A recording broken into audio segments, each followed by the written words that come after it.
Hola, ¿qué tal a todos? Gracias por las reacciones que tuvieron a los comentarios en Facebook, en YouTube y en mi blog, JR Misionero. Y bueno, cuando puse una encuesta de qué tema querían que hablara, si querían que entrara al tema de los evangelios sinópticos o hablar de ecumenismo, diferentes temas, muchos de ustedes me hicieron comentarios o dieron like para el tema del Éxodo. O sea, no dejar el Pentateuco visto en términos generales, pero entrar un poquito más a detalle, especialmente en el libro del Éxodo, que es como un evento fundamental para toda la Biblia. Entonces me pidieron que ahondara un poquito más y eso es lo que voy a hacer esta mañana. Antes de eso, pues sí les voy a dejar los links de los videos previos, la lista ahí abajito, para que los puedan ver y que podamos conectar un poquito más la parte de este video. Esta es una parte introductoria a lo que es el libro del Éxodo como tal, no en lo global del Pentateuco como hicimos la vez pasada, pero sí quiero recordar, por ejemplo, algunos elementos de lo que la vez pasada nosotros estuvimos hablando del Pentateuco, que fue lo del significado del Pentateuco, eh, literalmente hablando, que viene del griego, pero que también es conocido como Torá en la Biblia hebrea. Recordemos que hasta después de Jesucristo, pues hubo un compendio de libros, lo que conocemos ahora como Nuevo Testamento. Antes era solo la Biblia hebrea, lo que nosotros conocemos como Tanakh. Y la Torá es la parte de la ley, los 5 primeros libros. También hablamos de la importancia del Pentateuco en todo el contexto literal y bíblico. Eh, Hablamos pues de cómo el Pentateuco estaba escrito, de su contenido, su estructura y quién era el autor. Y hablábamos de que no podía ser Moisés, pero que se le atribuía a él porque estaba dentro de la tradición mosaica y hablamos del valor religioso del Pentateuco, ¿verdad? Hablamos de las 4 tradiciones y bueno, si ustedes quieren saber un poquito más de eso, entonces pueden ir a los links que les dejo en la descripción. Hoy quiero, como les mencionaba al principio, hablar un poquito más del Éxodo.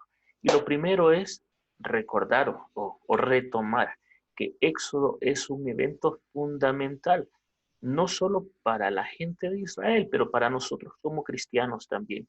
¿Por qué? Porque toda la Biblia está alrededor no del Éxodo como libro, pero del Éxodo como evento. Recordemos que el Éxodo es esa jornada que emprende el pueblo de Israel de la esclavitud a la liberación. Y por eso el nombre del libro es exactamente eso, porque recuerda esa jornada. También y vamos a hablar un poquito de su estructura, cómo está eh, el libro del Éxodo escrito. Vamos a hablar de los géneros literarios en esta serie de videos, no en un solo video, porque sería mucho contenido. Vamos a hablar de los eventos más importantes dentro del Éxodo, en términos generales, claro está. Vamos a hablar de la importancia y del rol protagónico de Moisés. En los videos anteriores hablábamos de eso, de que Moisés es una figura fundamental, no solo en el Éxodo, pero casi en todo el Pentateuco, excepto el libro del Génesis, porque Moisés todavía no había aparecido en este libro. Y vamos a hablar pues, de eso, de los temas del Éxodo en general y los eventos. Entonces, hay algo que, una cita bíblica que va a ser para este primer video muy, muy, muy fundamental. Y es Éxodo 13:8.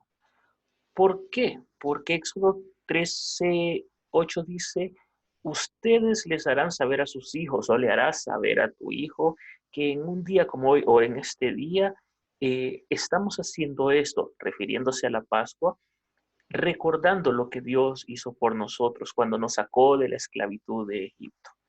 Estoy parafraseando, pero básicamente eso. La celebración de la Pascua del pueblo de Israel es el recordar ese día de transformación de la esclavitud a la libertad, que no fue inmediata, tomó su tiempo, pero fue una promesa de Dios a su pueblo. Entonces, ahí decíamos, relación Viejo Testamento, Nuevo Testamento. ¿Por qué? Porque todo el Antiguo Testamento o Viejo Testamento, como le decimos, se va a desarrollar en base a este evento. Y Jesús, que viene a hacer nuevas todas las cosas, que es la nueva ley, que es el nuevo Moisés, que el Evangelio de San Mateo lo pone así como el nuevo Moisés. Y vamos a ver en la carta a los Hebreos que dice Jesús más grande que Moisés, porque Moisés era la persona con mayor capacidad o mayor liderazgo, mayor reconocimiento en el pueblo de Israel, el líder por excelencia. Entonces Jesucristo viene a suplantar a Moisés o a remover, decir, es cierto, él hizo algo, pero él hizo algo en nombre de Dios, pero yo soy Dios. Entonces ahí se va a manifestar, que lo vamos a ver más adelante también. Entonces es una relación de pacto, de alianza, ¿verdad?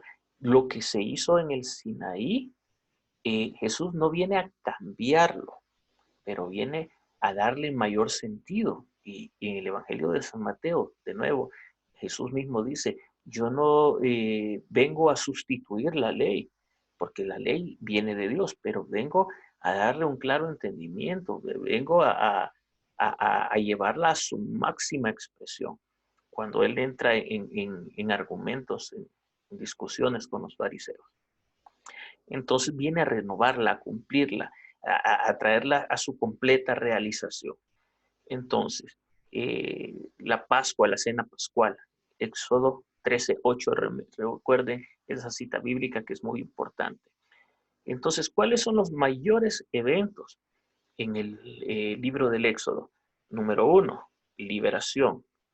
Número 2, el tiempo o la jornada en el desierto. Número 3, el encuentro con Dios en el Sinaí y la alianza, ¿no? Y número 4, la entrada a la tierra prometida, que se va a dar mucho más adelante. Pero esos son los 4 eventos fundamentales.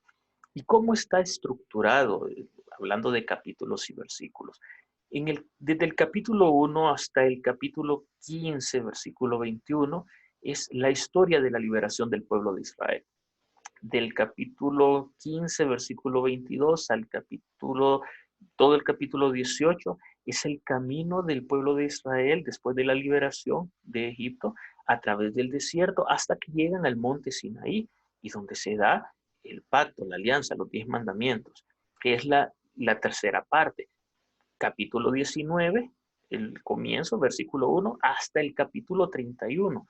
Entonces, ahí vamos a encontrar los 10 mandamientos y otro compendio de leyes y regulaciones que Dios le da a su pueblo. Por ejemplo, guardar el sábado, ¿verdad? El famoso sábado, que después Jesús lo renueva y se convierte en el domingo, en el día del Señor, con la resurrección. Luego tenemos, esto es hasta el capítulo 31, versículo 18. Después, capítulo 32, hasta el capítulo 34, versículo 35, el pueblo de Israel quebranta la alianza, quebranta el pacto, cuando es el evento del becerro de oro. Recordemos, Moisés estaba en el Sinaí, en diálogo con Dios, y ellos dijeron, Moisés nos ha traído a morir en el desierto, hagamos un becerro de oro, recordando los dioses que teníamos en Egipto. Y entonces es el quebrantamiento de esa ley. Pero Dios, que es misericordioso, renueva la alianza, renueva el pacto. Y luego tenemos el capítulo 35 hasta el capítulo 40, que termina el Éxodo, que el mayor evento es el tabernáculo se construye y la gloria de Dios desciende en el tabernáculo. Entonces, esa es la mayor estructura del libro del Éxodo. Entonces, para finalizar este video, vamos a resaltar algunos puntos. El éxodo es una jornada y es una transformación, no una transformación exterior, pero una transformación interior, una transformación de vida. ¿Y qué elementos podemos puntuar o señalizar acerca de esta transformación? Primero, el pueblo de Israel estaba al servicio del faraón en esclavitud y con trabajos forzados, y ahora ellos se van al servicio de Dios, pero en libertad, y por eso se llama que es una alianza, ¿verdad? O un pacto, porque los dos entran en este pacto libremente, nadie entra forzado, no es una relación forzada, es un tipo de relación diferente. Después, el otro signo que está ahí es el pueblo de Israel construía ciudades bajo esclavitud, como decíamos, pero ahora el pueblo de Israel pasa a construir el tabernáculo y el arca de la alianza, porque ellos quieren, desean que Dios habite con ellos, y ese es un especial lugar para Dios que el pueblo de Israel decide construir. Entonces, ¿qué podemos decir? La liberación. ¿Cómo se da toda esta transformación? A través de la liberación cruzando el Mar Rojo y a través del pacto en el Sinaí. Y decíamos, este no es solo una transformación física, pero es una transformación completa. Y el otro punto a señalar es que a través de este pacto, entonces, el Señor Dios habita con su pueblo y viaja con él. Viaja en el arca de la alianza, viaja en el tabernáculo y nunca, de ahí, desde este momento que hace una alianza con el pueblo de Israel, nunca jamás lo abandona. Bueno, esa es como una parte introductoria, espero que no se me haya hecho muy larguito. Y la otra parte, en el otro video, entonces vamos a explicar un poquito más en detalle los otros elementos que mencionaba al principio. Dios lo bendiga mucho, en el nombre del Padre, del Hijo y del Espíritu Santo. Amén.